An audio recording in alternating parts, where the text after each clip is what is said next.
Salam sejahtera dan salam hormat anda bersama saya Niki Senyambar ini Awani Borneo. Kita mulakan dengan fokus utama kita untuk malam ini.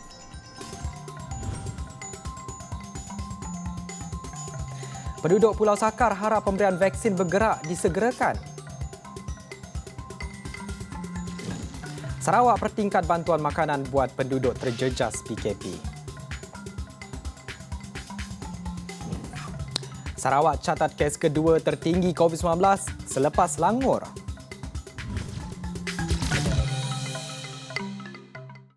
Pendapatan pun agak rendah, tidak stabil.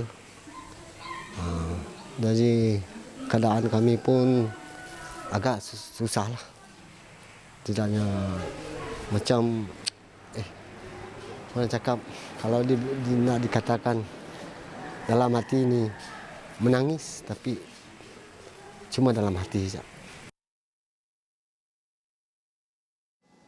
4 tahun hidup dalam bangunan terbengkalai, tambah perit, hilang kerja akibat perintah kawalan pergerakan PKP.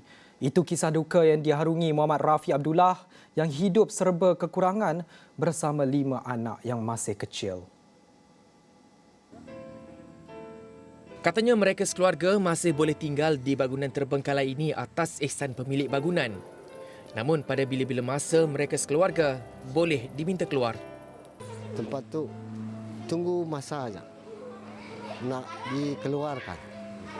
Apabila company tu nak ambil balik tempat tu, saya dah tempat lagi lah. Api ya, air tu pun company pun macam api ya nyambung, tapi masa tu dah putus bakalan. Saya dah bakalan lagi, paksalah pakai generator. Saya dah mun ada duit, pasang saya ada duit. Dia macam ya. Saya nak kata apa? Kita sih mampu. Antara yang paling terkesan adalah 5 orang anaknya yang berumur lingkungan 11 tahun sehinggalah bayi 9 bulan. Malah 3 anaknya yang telah bersekolah tidak dapat meneruskan sesi pembelajaran sejak PDPR dilaksanakan kerana tiada kemudahan telefon pintar. Bukan terganggu lagi, memang tersekat. Satu, teknologi internet tiada, telefon pun kira tiada lah sebab satu aja telefon. Tidak cukup berkongsi. Kalau ada 2 pun mungkin bagi data-data untuk keperluan duit untuk membeli data. Kisah Rafi mendapat perhatian Pertubuhan Kebajikan Amanah Prihatin Kuching (PAKAP) yang menghulurkan bantuan keperluan asas. Jadi mengikut kami pun prosedur, memang kami perlu siasat dulu. Dan after siasat kami pun pengurusi ada ngabas itu memang perlu. Jadi kami ada mula macam perbincangan. Jadi kami mula kata sepakat untuk menghantar bantuan untuk keluarga itu.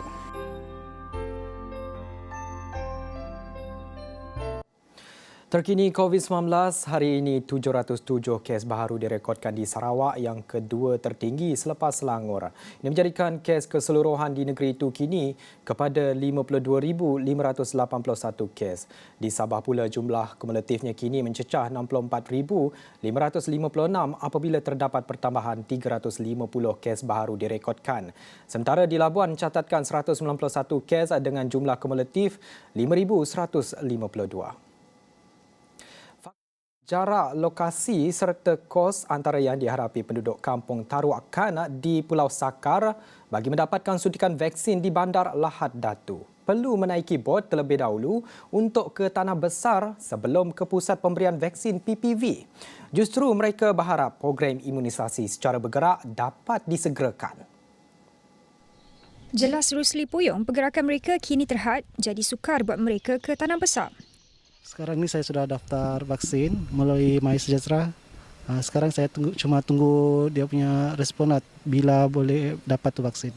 Kami berharap begitulah, pihak KKM datang ke pulau-pulau untuk memberi vaksin lah, supaya memberi kesenangan kepada penduduk lah, supaya tidak ke bandar lagi, apalagi sekarang musim PKP. Sementara itu, Ketua Pemuda UMNO bahagian Silam Francis Adam Daniel menyifatkan cadangan berkenaan wajar dan perlu disegerakan pelaksanaannya. Ada masa dan ada kesesuaian, tapi sekarang ni kita masih tersekat oleh PKP, tapi kita akan berusaha untuk berjumpa dengan pegawai KKM yang di Lada Datuk untuk menyarankan dan menyuarakan apa yang kita baik untuk penduduk kampung untuk menerima vaksin. Sementara itu, salah seorang penduduk Abdul Muttalib Abdul Ghani yang pernah dijangkiti COVID-19 sebelum ini berharap orang ramai tidak terpedaya dakwaan negatif oleh golongan anti-vaksin. Bagi menampung proses pemberian vaksin yang dianggarkan mencecah 1,000 dos sehari, Pejabat Kesihatan Kawasan Keningau membuka satu lagi pusat pembelian vaksin PPV. Dengan pembukaan Dewan Kompleks Sukan Keningau yang lebih besar, akan membolehkan jumlah penerima vaksin di kawasan itu ditingkatkan. Jadi kita boleh increase kita punya capacity daripada 400, kita boleh increase double 800 hingga 1,000 dalam masa pemberian vaksin dalam satu hari. Ditanya mengenai sambutan pemberian vaksin di kawasan itu, Dr. Abdul Qayyum memberitahu terdapat kalangan warga emas yang terlepas temu janji. Pihaknya akan cuba membantu dalam penjadualan semula jika alasan yang diberikan munasabah. Kebanyakan daripada warga emas ini mereka datang bersama-sama dengan pengiring, namun mengikut trend kita dapat lihat beberapa orang warga emas ini terlepas temu janji sebenarnya, disebabkan oleh yang mendaftarkan mereka adalah pengiring, penjaga ataupun anak-anak mereka, dan anak-anak ini tidak melihat temu janji ayah dan ibu mereka, menyebabkan mereka terlepas temu janji. Pada Selasa dianggarkan seramai 800 individu dijangka menerima vaksin dos pertama dan kedua. Saya telah mendaftar di Baria Kampung Bina Laut. Selepas tu? Selepas itu tunggu. Berapa lama kena tunggu tu? 1 bulan lebih. Lepas tu bila macam mana Uncle boleh dapat tahu untuk datang hari ini? Terima WhatsApp daripada dari pihak kesihatan lah. Bawa nenek kasih vaksin. Berapa umur nenek ni? 79. 79. Jadi bagaimana dapat tahu untuk divaksin ni? Sebab kami daftar melalui kebajikan masyarakat SOK. Berapa lama? Dalam tempoh 1 bulan. Terus dapatlah? Terus dapat vaksin, dapat panggilan. Terus antara hari inilah.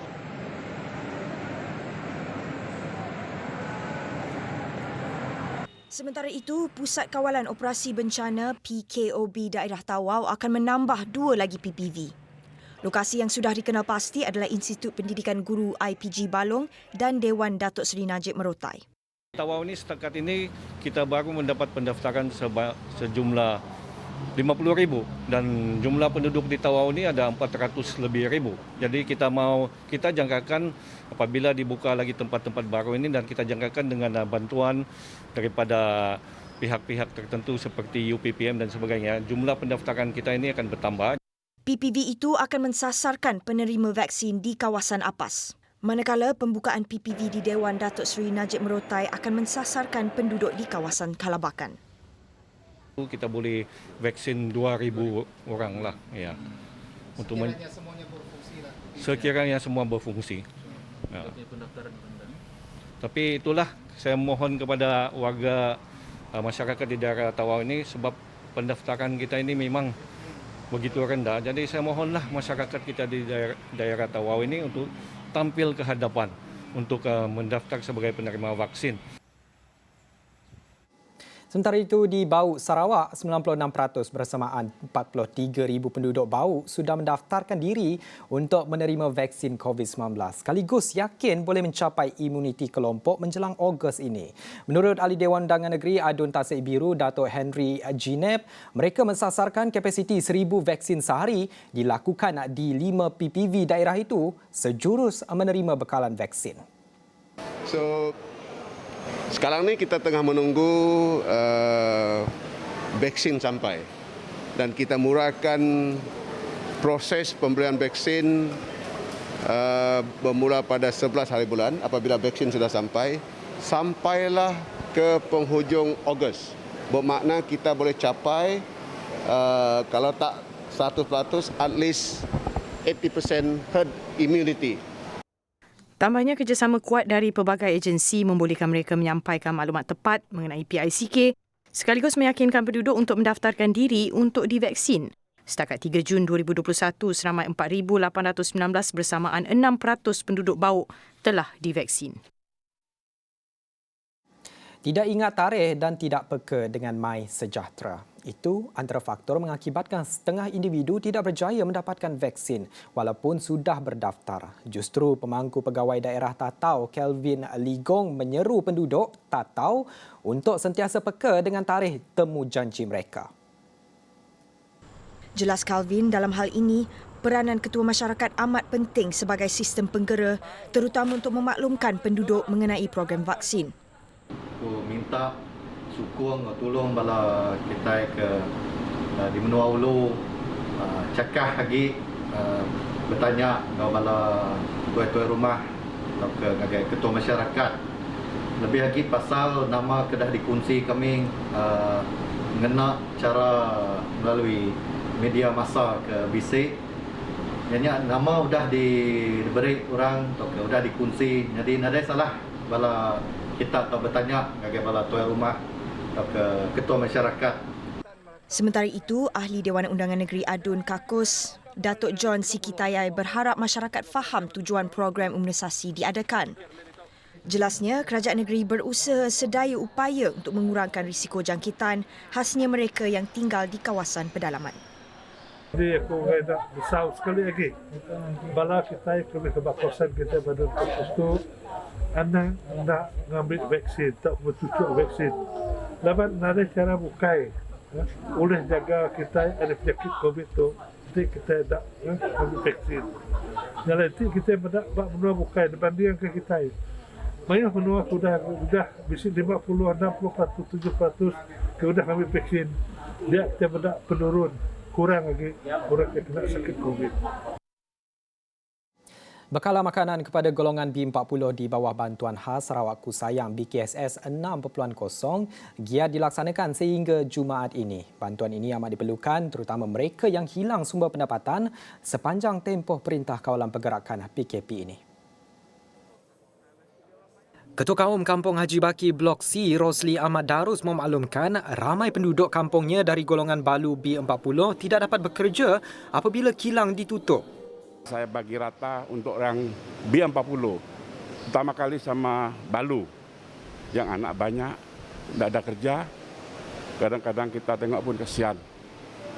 Saya tanya ketua kampung, saya ini anak 5, tidak ada makanan. Paksa saya bagi untuk dia orang. Jadi alhamdulillah lah Kerajaan Negeri Sarawak, pimpinan GPS membantu untuk penduduk Blok C Haji Baki. Syukur alhamdulillah. Sementara itu, Ketua Menteri Sarawak Datuk Patinggi Abang Johari Tun Openg menjelaskan setiap kawasan Dewan Undangan Negeri DUN diberikan peruntukan minimum RM250,000 bagi program tersebut. Sejumlah 472,923 ketua isi rumah kita bantu untuk seluruh negeri Sarawak. Dan mengikut statistik pada 7 Jun iaitu kemarin mengikut laporan daripada Divisional Disaster Management Committee, kita telah mengagihkan barangan kepada 49,811 household. Dan bantuan ini akan kita teruskan hinggalah ke tarikh 11 Jun tahun ini lah. Dan kepada mereka yang belum lagi menerima, bersabarlah, barang ini akan kita teruskan. Bagi 7,000 penduduk di kawasan yang dikenakan Perintah Kawalan Pergerakan diperketatkan PKPD dan mereka yang menjalani kuarantin di rumah, makanan akan dibekalkan secara terus oleh Jabatan Kebajikan Masyarakat JKM. Beliau berkata demikian pada sidang media selepas simbolik penyerahan bantuan makanan BKSS 6.0 di Kampung Haji Baki, Kuching pada Selasa. Baik, dengan itu sekian laporan Awani Borneo untuk malam ini. Terus jaga diri anda di luar sana. Saya Nixon Nyambar. Salam hormat.